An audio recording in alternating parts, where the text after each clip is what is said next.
Hey everyone, welcome to the JA Fellows keynote panel. Our fellow students have been working on building their companies for the last 8 months. And so they have come across all kinds of challenges that I'm sure our two guests today will talk a little bit about how to lead your company through tough times, whether it's a crisis like this or any other tough time in your company. And I am so proud today to be hosting this panel with two amazing guests. One of them, a longtime friend of mine, Mr. Alex Price, who's the National Director of Community Investment at Office Depot. And I have to tell you, he is just one of the most passionate, energetic people I have ever met in my life. And I thought I was passionate and energetic, but Alex has got me beat. And there could not be a better position for you, my friend, than what you are doing and how you have activated the volunteers and the forces from Office Depot. So kudos to you. And we're going to hear, I know, a little bit about that. And our other guest is someone who comes from the sports world, which I love. And he is Randy Moller, is the VP of Broadcasting and Alumni with the Florida Panthers. Go Cats. And he's also the TV color analyst for Fox Sports Florida. That's a mouthful. So I'm going to bring you all into this platform so I can see your faces a little better. So I thought one we might start with, and Randy, I'll start with you, is for you to just share with our students and our watchers a little bit about your current role with the Florida Panthers with Fox Sports. How did you get there, right? Maybe a couple of points along the way that got you to where you are. And by the way, Randy has a great broadcast voice. I love it. From the second I heard your voice, I was like, makes sense. Well, thank you very much. And thanks for having me on this panel. My voyage to where I am sitting here now is a little unique. I was born and raised in Western Canada. And as you probably know, we have 2 seasons there. We've got winter and we've got July. So most of the kids there play winter sports, whether it's skiing or, in my case, hockey. And so I grew up playing hockey, and I was fortunate enough to develop enough to get drafted at 18 years old in the National Hockey League. I ended up playing 13 years for Quebec, the Rangers, Buffalo, and I retired down here, played my last season in the NHL with the Florida Panthers. Now, some of you might remember the Florida Panthers were born down here in South Florida in 1993-94, and I played the 94-95 season. And after that, I retired. And I always had interest in the sports business world and also broadcasting. So it was fairly seamless for me after I had my playing career to go into broadcasting. And I've been there ever since. I'm very proud. And I love to tell people, because I am so proud and so passionate for the Florida Panthers and the game of hockey down here in South Florida. I'm the longest tenured employee of the Florida Panthers, over 25 years. Alex is going to have a similar theme at some point about those transferable skills, right, that take you from one thing into something else. You happen to stay in the sports world, but there were obviously some skill sets that you had that took you, right, from one place in that business to another. And so, Alex, would you do the same? Would you share with us a little bit about your current role and how you got to your path? Sure, but my voice won't be nearly as awesome as Randy's. You sound great. I'm working on it. So thank you for having Randy. It's awesome to be connected with you here, and Laurie. You know, I'll follow you anywhere, especially in leadership of JA and the incredible work you do to prepare our youth for their futures in really, really tangible ways.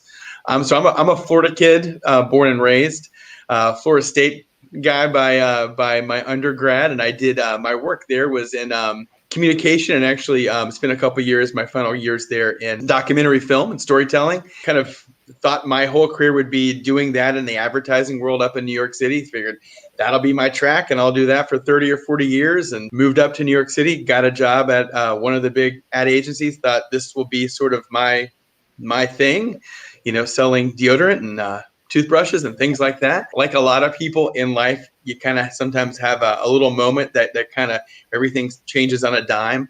I lost my best friend, and he was very young at that moment as I was starting out in that career. And it was that wake up moment that was kind of like, hey, I want to live a more purposeful life. I needed to pivot. I needed to find something in my day job life that was going to kind of, I guess, kind of speak to that, the need to kind of spend my days in a purposeful way, knowing that we don't know how many we have. And so what I did was I ended up kind of diverting kind of all my attention to the nonprofit world, started a nonprofit in New York with my roommates, quit my job, an ad agency, and began working for the school district there in New York City. And so it was kind of like I had this whole thing planned, and then something kind of changed my whole perspective, and that whole plan went out the door and began chasing a new path.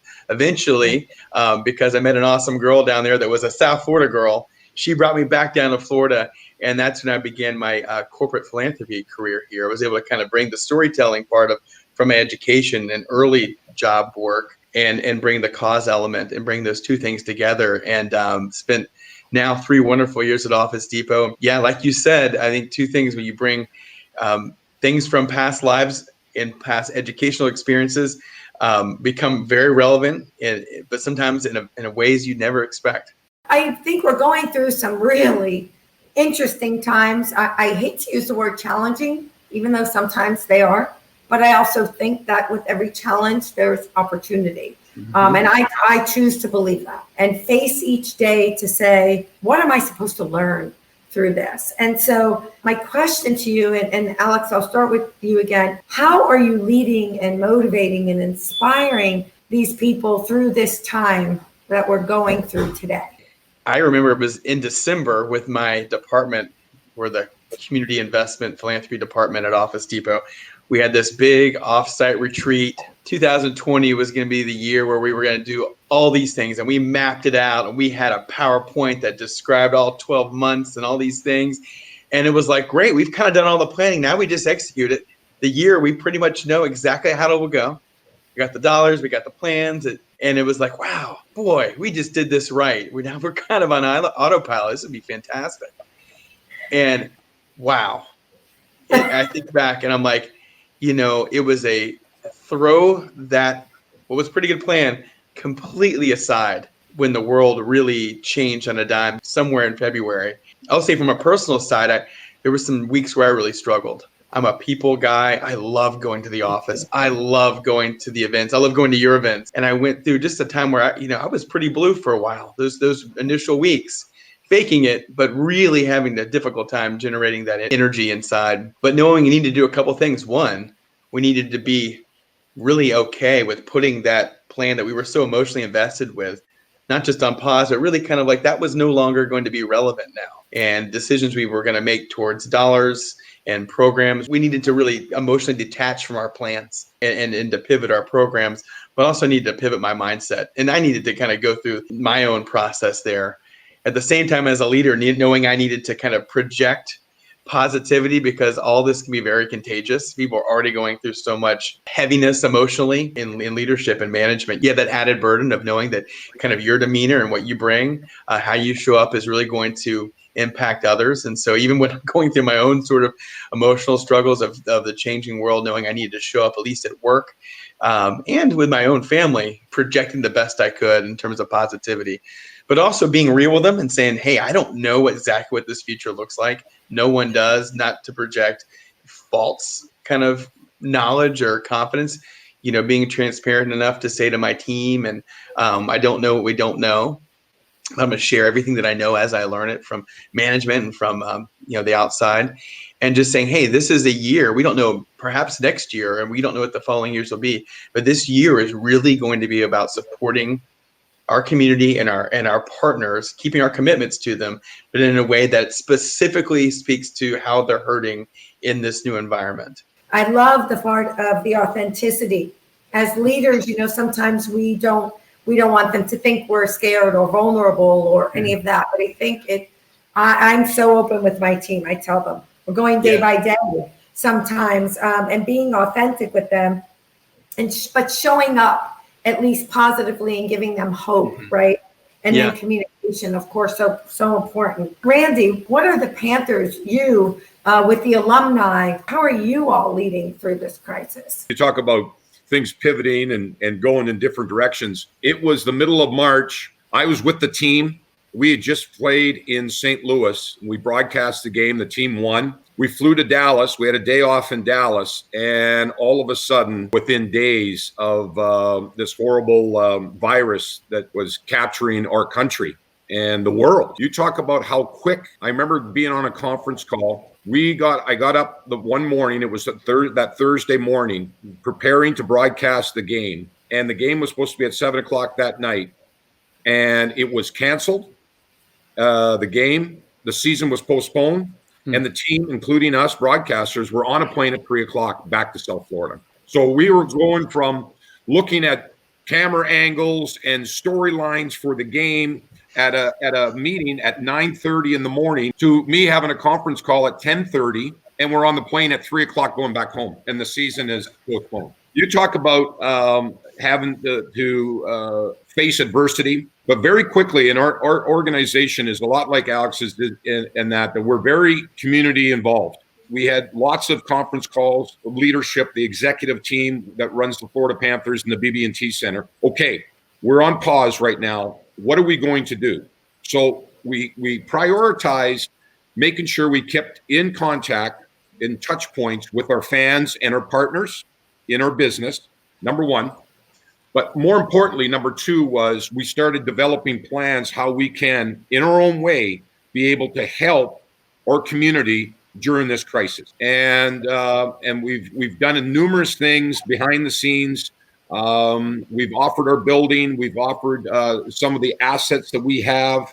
All of our plans, kind of just like Alex said, all of a sudden just was pushed off to the side. Leadership is the key to all of this.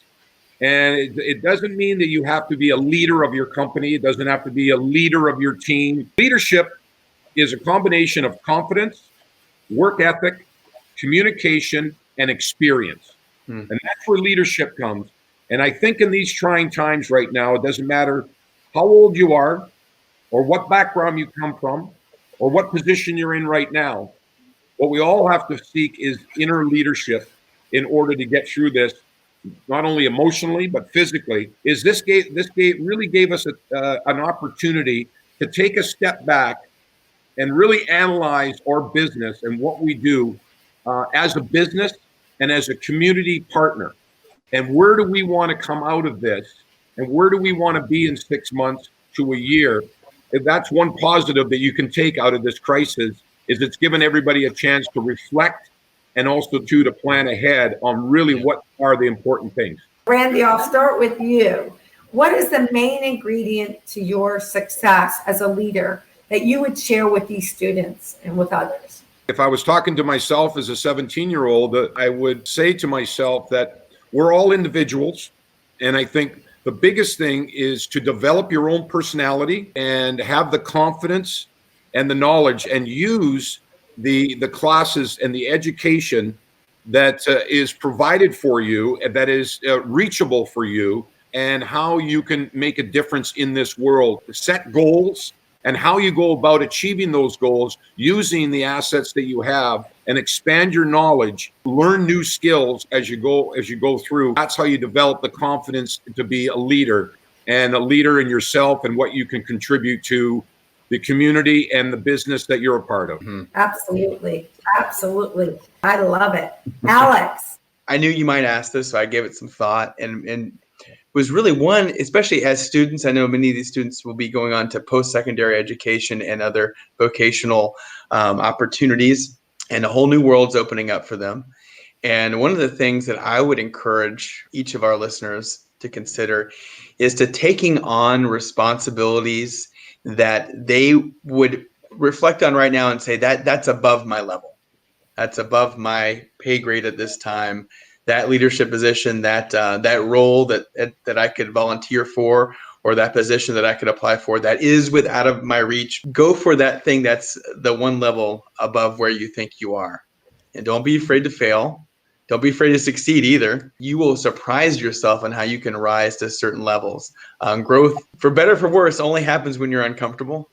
I wish that wasn't the case. I wish we could have our greatest moments of growth in our lives during those like really comfortable times. It just doesn't seem to work that way. It might take a global crisis like the one we're in, or literally taking on a job or volunteer role that would be for someone you think is 5 years more experienced, and you'll be stretched, you'll be uncomfortable, you'll grow, and you'll come out stronger on the other end. Always be the ultimate student. Sometimes there's a tendency not to want to ask questions, not to want to put yourself in the position of soaking up and being a humble student. So don't be afraid to do that throughout your life, because by not doing it, you're going to shut yourself off to so many great opportunities. That's what can get you to the next level is saying, hey, I don't know as much about this. You all do. Teach me. I want to sort of learn underneath you. Every morning I get a quote. And so, Alex, you just hit on something. So this morning's quote was, hardships often prepare ordinary people for an extraordinary destiny. Mm-hmm. That was C.S. Lewis. And C.S. so, Lewis. to your point, right?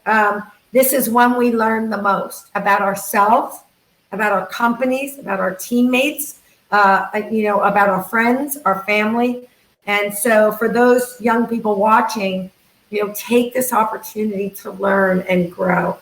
I can't thank you both enough. I mean, I wish I had the opportunity to hear from people like you, amazing leaders, amazing community advocates, and just, confident. And like you said, knowing that there are going to be challenges and getting out of your comfort zone. I wish I had heard that when I was 17 years old, and finding mentors like you. And so I'm so thrilled that Junior Teaming can bring people like you to our students and give them the opportunity to learn from you. I hope, if you don't mind, I would love to be able to share your contact information so that if a student would like to reach out, they can. And I hope that one day soon we'll be able to bring you to our students live next year. Me too. When we One back, day. they can meet you in person. I was there this last year and I was on the campus and talked to the kids and that I really enjoyed it. It was very, very impressive. As I said, I wish that there was something like that when I was 15, 16, 17 years old to see, and how you built your little town and all the businesses and everything. I was very, very impressed, and I'd love to come back again and address the students. Love to have you. And by the way, these students, all of our high school students, have been through 8 months of training, right? Learning those career skills, those critical skills that make them marketable and valuable, right? In any position or any company.